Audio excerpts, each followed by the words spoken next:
Hier, mais là tout de suite, Guillaume Meurice, montrez-nous votre talent. Moi, je me suis posé une question toute bête, la question que tout le monde se pose. Qui sera là où le Premier ministre d'Emmanuel Macron? Alors, je ne vous cache pas qu'il est pas mal courtisé, le Manu, en ce moment.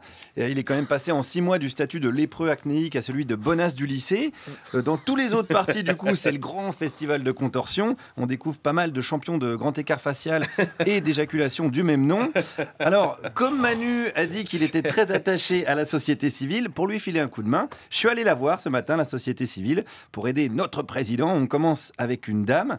Qui est-ce qu'elle aimerait voir comme chef du premier gouvernement Macron? Laissons-le faire, c'est pas nous qui pouvons juger. Moi, ce qui m'intéresse, c'est votre avis de citoyenne. À mon avis, j'ai pas d'avis de citoyenne. Je comprends pas votre question. Tout le monde est là à vouloir absolument savoir des choses. Je trouve que votre question, elle n'a pas de sens. Parce que Là que je me fais engueuler maintenant. vous voyez, vous êtes complètement à côté de la plaque. Ah bon, je suis nul alors. Voilà, c'est tout ce que j'ai à vous dire. Posez-moi des questions sur ma couleur préférée ou je sais pas, n'importe quoi. Ouais, ça commence pas très bien. Ils sont tendus, les gens en ce moment.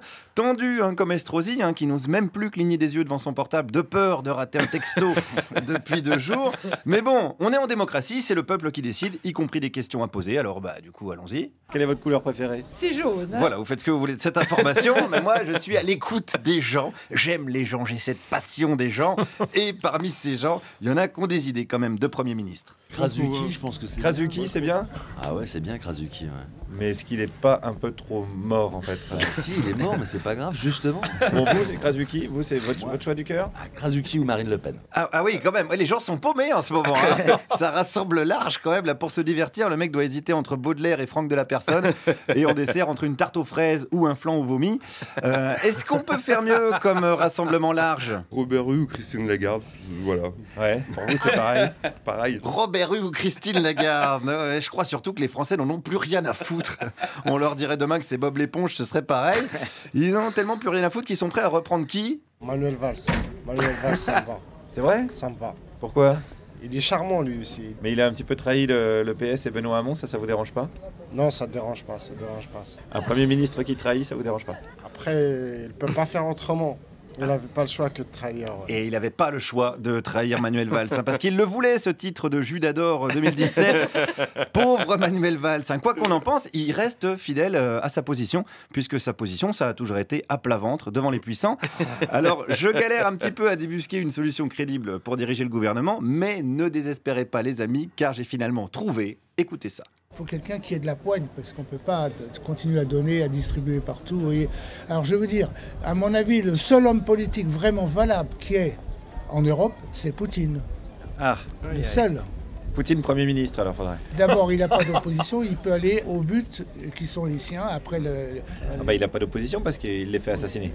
Oui, mais enfin ça c'est, je vais vous dire, ceux qui se font assassiner le veulent bien.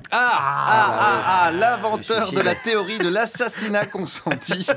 Je l'ai trouvé ce matin, les gens assassinés le veulent bien. Et c'est vrai, on se souvient de la célèbre phrase de Kennedy à son chauffeur, baissez le toit ouvrant s'il vous plaît Nestor.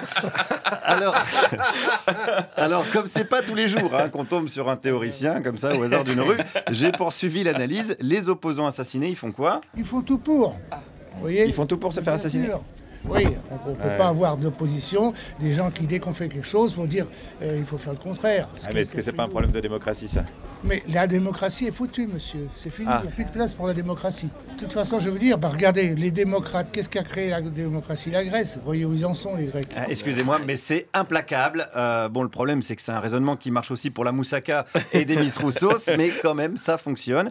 Allez, conclurons avec ce brave monsieur et son panthéon personnel. Les seuls gens qui ont des objectifs et qui les atteignent, c'est les gens qui ne sont pas démocrates. Vous avez donc Poutine, vous avez le président chinois, vous avez Erdogan qui est en train d'aller sur la voie. On ne peut pas demander à tout le monde si quand on fait quelque chose, ça leur plaît ou pas. Automatiquement, ils vont dire non et on ne peut rien faire.